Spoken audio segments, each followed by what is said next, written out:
What's up, all you moto fanatics? Welcome back, and if you guys are new to this channel, welcome to Dino Motor Reviews. Today's video, we are going to show you how to install the Works Connection Elite throttle tube. This thing's pretty badass. Nice, smooth throttle actuation. A little too smooth at times, but we're going to show you how to install it because there are some caveats to it. So we're going to walk you through step by step. Coming up next.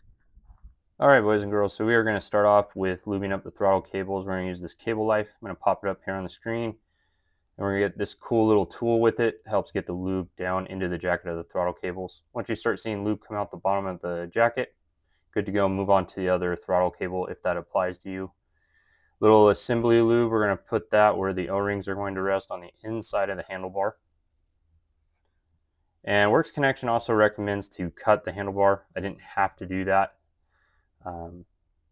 I back my throttle tubes off typically when I do the lock-on grips by ODI. Then you'll need a 6mm Allen key and a 3mm Allen key. 6mm will be for the inside, and then for the screw on the outside you'll need 3mm for the exterior. And this was just to show you if we had to change out the O-rings. I didn't have to. The standard ones fit pretty well. There are a little bit fatter ones. If you need those, they're there.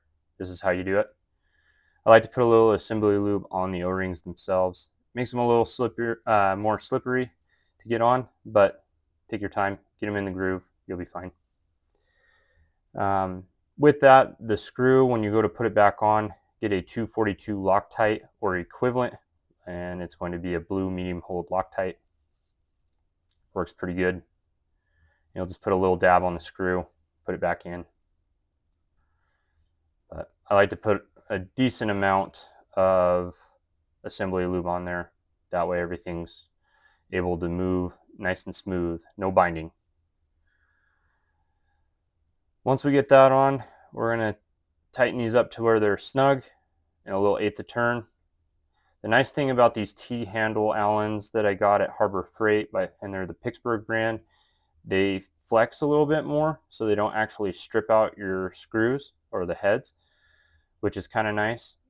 I haven't had any issues with these at all, and if they break, I can take them back to Harbor Freight and get a new set, but I haven't had any issues with these. They've actually been really, really good T-handles, so really impressed with the Pittsburgh brand T-handle Allens.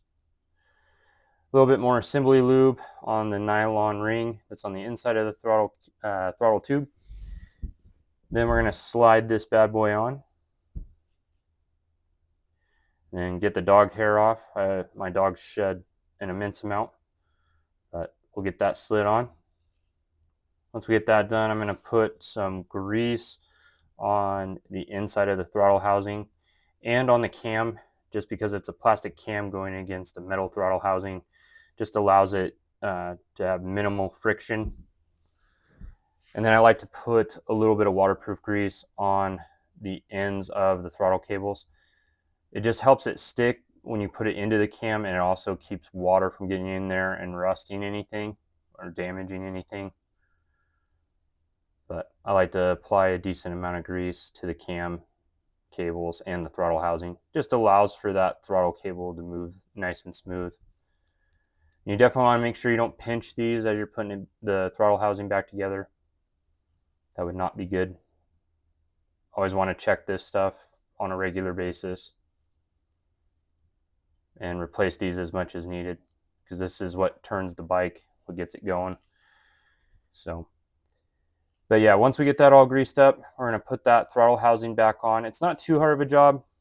And then the last thing we're going to do is put the cap back on that covers up that 3mm Allen screw.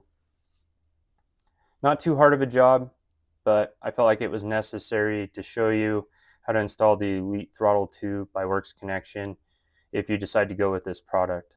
I hope you guys enjoyed this video. I hope to catch you guys on the next one. If you guys got any questions, comments, concerns, leave them down in that comment section below. Try to get back to them as soon as I can. All of the products that we used in this video, I'm going to leave in the description below. That way you guys have accurate pricing and everything. That is all I have for you guys. I am out, and catch you guys on the next video. Thank you guys so much for watching the full video content. I hope you guys enjoyed the video. Hope to catch you on the next one. And if you guys did enjoy that video and you like what we're doing on this channel, give us a thumbs up and a like, then click subscribe. I would greatly appreciate it. It just helps this channel grow, and it helps me be able to release future video content for you guys down the road. And if you do subscribe, you might as well click the bell notification icon. That way you're the first to see the video content before anybody else. And again, thank you guys so much for watching. I am out. As always, guys, ride safe.